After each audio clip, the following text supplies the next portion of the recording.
Yulia, do you know the name of this street? In Russia, Muzeyная улица. This is Museum Street. Yeah, and it is called like this because of this wonderful building. At the end of the 19th century, this was the seat of the Western Siberian branch of the Russian Geographical Society. Oh, I see. What about a museum?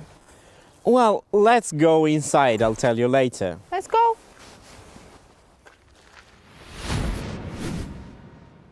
So, Jacopo, when was the museum built and by whom?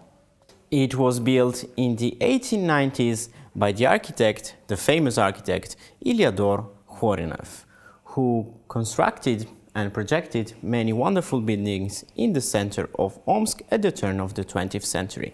But this museum was his very first masterpiece in Omsk. What about the project?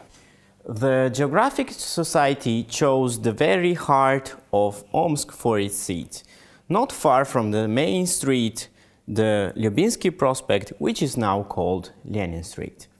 As regards the architecture, the building presents several typical Russian architectural traits, which represent the conquering of Siberia by the Russian people, but also Oriental traits, which represent the importance of Eastern culture in the area, but also the main interests of the society itself.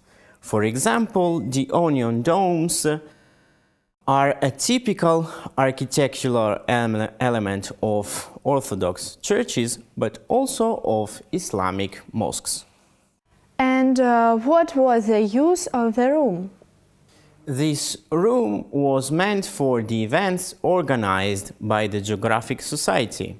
It is not only the widest space in the museum, but also the tallest, thanks to this gallery, which makes it look as if there were two floors instead of one. And look at the ceiling.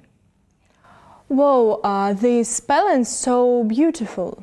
Yeah, and they have a practical aspect too.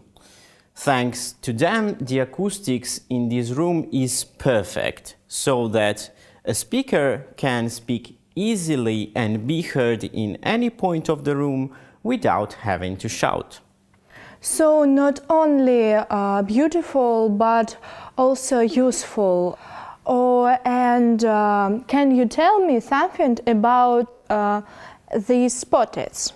These portraits represent the Golubev brothers, who contributed financially to the foundation of this museum.